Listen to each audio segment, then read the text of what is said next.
Muhammed Aleyhisselam'ın altı hediyesi ve onun insaniyet tarihi gösterken tesiri. İkinci, bütün insaniyetinin birlik ve beraberlik prensibi. Muhammed sallallahu aleyhi ve sellem'nin peygamberlikinin ikinci büyük töhfisi ve onun bütün dünyaya tarqalgan hem de mengüdün mengüge qip qalgan yaxşılığı bolsa, bütün insaniyetinin birlik ve beraberlik tasavvuru bulup, insanlar aynı zamanda nurgun kabileler, milletler ve birbirinden peliqliq bolgan tabiqilerge hem de tar dairdeki xandallıklarga parçalanıp ketken idi. Bu tabiqilerinin oturusida xuddi insanlar bilen hayvanlarının, hörler bilen kullarının, çokunğuçular bilen Allah'ın oturusudaki farklarga okşaş, zor farklar meydana kelgen bulup, bularının içinde birlik ve beraberlik hakkında oyulunuş deydiğen iş mutlak yok idi. Muşu işlarga lamcim demey, sükut kılış ve cemiyetini bütünley kaplap ketken zulümler bilen uzun yıllar ötüp ketkenden ki, Muhammed sallallahu aleyhi ve sellem kişilerini bundak zulüm sistemlerine karşı inkılap kılışkı ündeydiğen, akıllarını lal kılıdığan, vaziyetlerini bütünley özgertitidiğen aşu cekarnamını cekarladı. Ey insanlar! Şeksiz ki sizlerinin perverdigarınlar bir, atanlar bir. Sizler hemmenler Adem atının evlatları sizler. Adem atanlar tupraktan yaratılgan. Şeksiz ki sizlerinin en takvadar bolğununlar Allah'ın nezirde en hürmetli hesaplanırsızlar. Takvalıksız hiçbir Arap olan kişinin ecemdin kılçı artıkçılık bolmaydı dedi. Bu cekarname tinç amanlıkның her zaman ve her makandaki hatırcemlikning asası bolgan mundak iki asasını öz içine aladı. Onun biri Allah'ın birliki, yeni biri bütün insaniyetinin birlikidir. Demek ki her kandak bir insan iki taraftan iki kıtım, yani bir insanın kırıncısıdır. Bir taraftan. Bu taraf asaslık taraf olup bütün insanların Allah'ı bir bolgallık üçün. İkinci, bütün insanların atısı bir bolgallık üçündür. İyi insanlar, sizlerini bir insandın, yani Adem Aleyhisselam'dan yaratkan şu insandın. Yani öz cinsidin onun cüptini, yani Havva'nı yaratkan ve onlardan, yani Adem bilen Havva'dan nurgun er ayallarını yaratkan Allah'ınlardan korkunlar. Birbirlerden nersi sorganda namı bilen soraydıgan Allah'tan korkunlar. Sile rahimni üzüp koyuştan saklanınlar. Allah hakikaten silerini, yani bütün ahvalınlarını közütüp turgucudur. İyi insanlar, sizlerini biz hakikaten bir er, bir ayaldın. Yani Adem bilen Havva'dan ibaret bir ata ve bir anadan yarattık. Öz ara tonuşuşunlar için sizlerini nurgun millet ve uruk kıldık.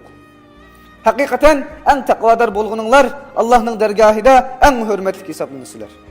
Yani kişilerinin birbirinden artık boluşu nesep bilen emez, takvadarlık bilen buludu. Allah hakikaten hemmini bilgüçüdür, hemmidin haberdardır.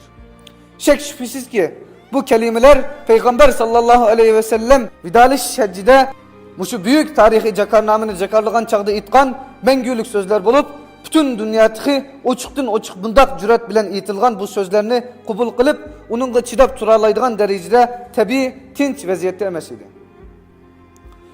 İnik ki bu cekarname kattık yer devreştin hergiz töven turmaydı. Çünkü bu yerde tedrici halette yaki huddi iliktir dolkunuğa okşaş perde arkasında turup bu sözlerge berdaşlık birip turuvatkan nurgunluğan nersileri var olup eğer onu bir nersige oralgan yaki kaplı kısmının içinde turgan halette tutsak tutalayınız.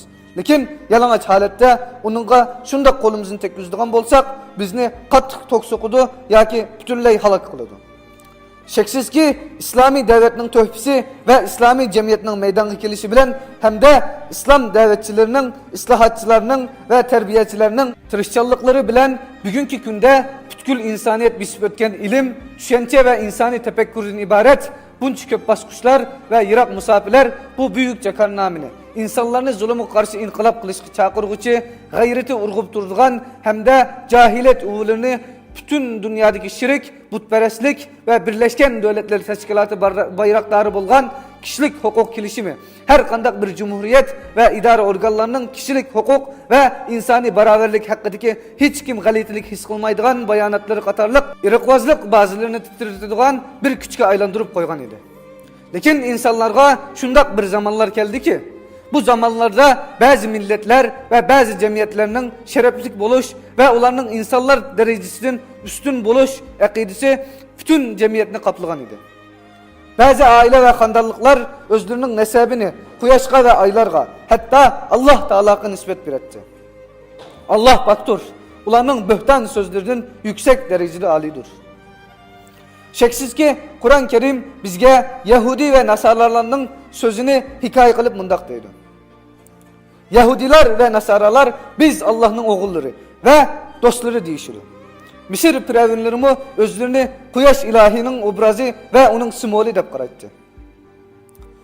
Hindistan'da bolsa kuyaşның balaları ve ayның balaları dep atıldıgan iki cemiyet meşhur bolgan idi. İran'da bolsa İran padişahları özlerinin tomurlarında ilahi kan akıdığanlığını dava kılattı. İranlıklar ularga uluglaş ve ilah deyiş neziri bilen qaraytdı. Miladiye 597'den 628 yılgacha hakimiyet bişide turgan İran padişahı Pervizning laqimi ve süptünün cümlesinden bunu sözler var. İlahlar içinde yok olmaydıgan bir insan var. İnsanlar içinde bir ilah var ki onun ikincisi yok. Onun sözü hemmedin ali. Şan şerefi hemmedin büyüktür. Kuyaş mı onun nuru arkalık yorukluk çıkırdı. Zulmetlik kişiler mi onun nuru bilen yoruydu. Kadimki Rim padişahları mı şunun okşaş ilahlar idi. Şu devletinin hakimiyetini kim kolu alsa şu ilah bulattı. Ularının lakımı Avgust bolup heyvetlik katta diyen mendeydi. Cunguluklar bolsa imparatorunu asman oğlu dep qaraytdı. Ular asmanlı erkek, zeminli dişi. Şu ikisinin çitilişi arkalık bu kainat yaratılgan. İmparator tuncuki oğul bolup o muşu bir cüp erhotunun tunci balası dep itikat kılattı. Araplar bolsa özlerinin başka milletlerini Ecem dep qaraytdı. Kureyş kabilesi özlerini Arap kabilelerinin en hürmetli dep hesaplaytdı.